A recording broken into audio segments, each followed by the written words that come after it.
धन्यवाद सक्षम.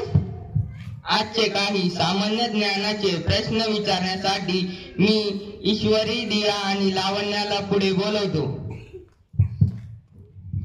सुप्रभात. माझे नाव दिया आहे. आज मी तुम्हाला काही सामान्य ज्ञानाचे प्रश्न विचारणार आहे. माझा पहिला प्रश्न, जागतिक पर्यावरण दिवस दरवर्षी कोणत्या तारखेला साजरा केला जातो?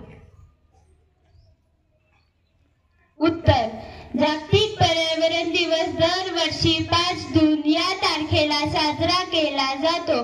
माझा दुसरा प्रश्न, ब्रह्मांडावरील ज्ञात असलेला असा एकमेव ग्रह कोणता, त्यावर जीवन अस्तित्व आहे?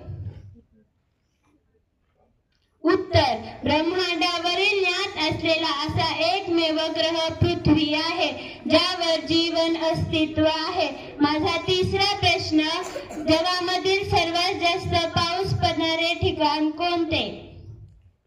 उत्तर, चेरापुंजी. धन्यवाद. सुप्रभात. माझे नाव ईश्वरी आहे. मी आज तुम्हाला काही सामान्य ज्ञानाचे प्रश्न विचारणार आहे. माझा पहिला प्रश्न, अन्न बनवण्यासाठी वनस्पती कोणता वायू शोषतात?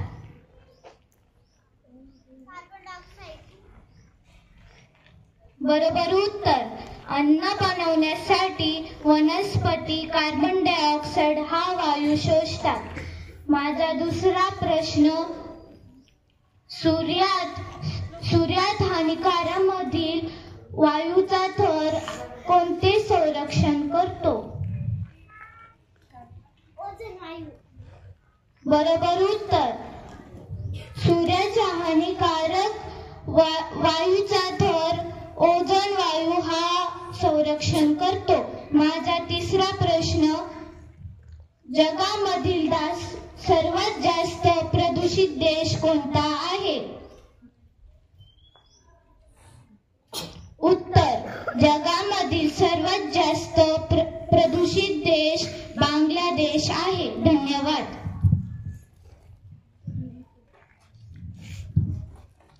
सुप्रभात माझ्या मित्रांनो. माझे नाव लावण्य आहे. आज मी तुम्हाला काही सामान्य ज्ञानाचे प्रश्न विचारणार आहे. माझा पहिला प्रश्न, पृथ्वीवर सर्वात जास्त प्रमाणात आढळणारा वायू कोणता?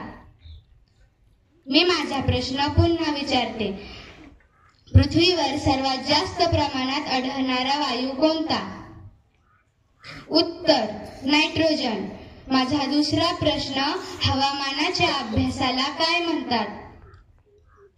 मी माझा प्रश्न पुन्हा विचारते. हवामानाच्या अभ्यासाला काय म्हणतात? उत्तर, हवामानशास्त्री. माझा तिसरा प्रश्न, पृथ्वीवरचे सर्वात मोठे जंगल कोणते? मी माझा प्रश्न पुन्हा विचारते. पृथ्वीवरचे सर्वात मोठे जंगल कोणते? बरोबर उत्तर, पृथ्वीवरचे सर्वात मोठे जंगल म्हणजे ॲमेझॉन. धन्यवाद दिया, लावण्य आणि ईश्वरी. आजची बोधकथा सांगण्यासाठी मी कुशलला पुढे बोलवतो. सुप्रभात मित्रांनो. माझे नाव कुशल रासने. आज मी तुम्हाला आजची बोधकथा सांगणार आहे. माझ्या कथेचे नाव आहे अमृतादेवींचे बलिदान. एका राज्यात उदयसिंग नावाचा एक राजाचे राज्य होते. उदयसिंग हा एक खूप महत्वाकांक्षी राजा होता. त्याने एक महल बांधण्याचा निर्णय घेतला. त्या काळात बांधकामासाठी चुन्याचा वापर व्हायचा. चुना गरम करून दगडांवर लावला जायचा. चुना गरम करण्यासाठी लाकडांची आवश्यकता होती. राजाने काही लाकूड तोड्यांना बांधण्याचा निर्णय घेतला. त्या काळात बांधकामासाठी चुन्याचा वापर व्हायचा. चुना गरम करून दगडांवर लावला जायचा. चुना गरम करण्यासाठी लाकडांची आवश्यकता होती.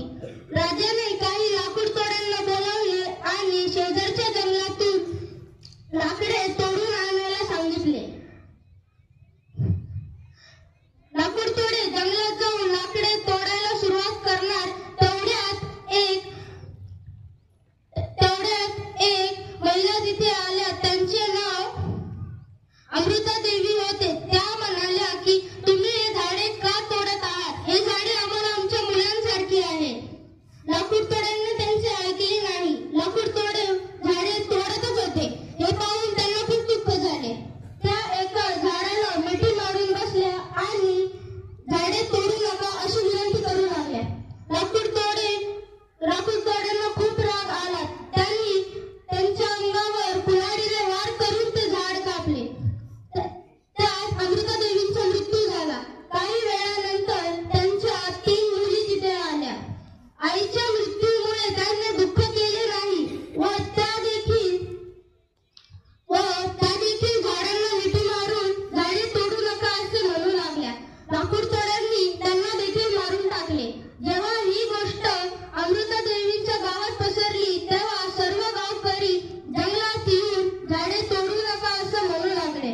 लाकूड तोड्यांनी त्यांना देखील मारले.